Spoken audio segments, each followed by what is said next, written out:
Very much, Mr Deputy Speaker. I want to today contest the claim that the government is delivering on its promised industry, innovation and competitiveness agenda.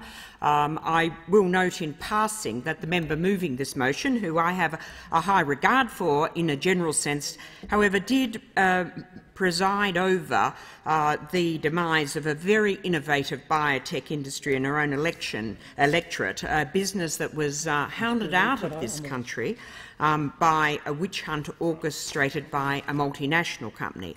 But that's not going to be my focus today. My focus will be on the very real prospects that in Australia that we can, in fact, have an automotive industry, that there is a very real possibility indeed for not only an Australian but indeed a West Australian car manufacturing industry. But what we need to do is to move away entirely from the existing way in which we are delivering motor vehicles and take on board an entirely new 21st century approach to manufacturing.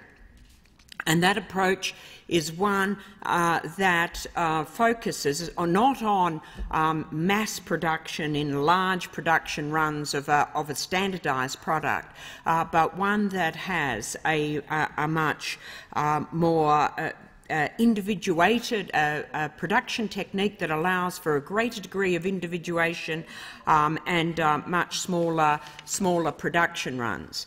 And this, as we know, is the way in which manufacturing has to move. Now, Simmons Global is a West Australian engineering outfit. For around the last 15 years, they have been providing a great deal of engineering innovation to some of WA's largest civil and mining projects. These are a group of people that are out there doing innovation that have been solving many of problems in big projects in Western Australia.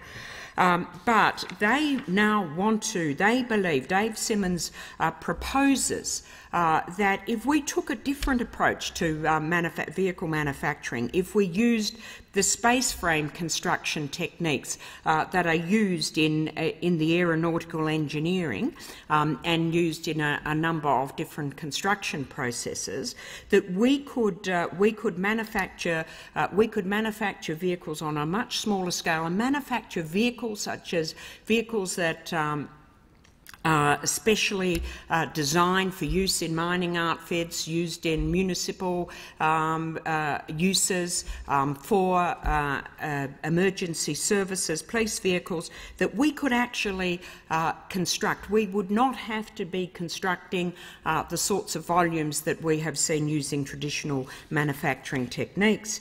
Now, Dave has made a submission to the Senate Economics References Committee that is looking at the future of the automotive industry, and he has set out the case for changing the rules regulating the automotive transformation scheme to allow new manufacturers of motor vehicles to come in and apply for some of that financial assistance, because we know that we are not going to have a manufacturing industry in this country if it is a case of just getting out of the way. We need active engagement in the R&D. We have to get involved there, providing these opportunities. Now, Dave's is very clear that he wants to have a partnership with government, bringing on board private sector equity to combine with resourcing under the Automotive Transformation Fund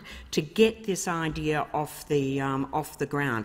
This is going to provide us an opportunity for all of those parts manufacturers who are facing a very bleak future to be incorporated into a new model of automotive manufacturing. And I really strongly urge the government to review their position, to not rule out, as they have, out of hand, an engagement in a new automotive industry. We can do this. Australia, I look in my electorate, I see, the magnificent success of companies like Hoffman Engineering that are able to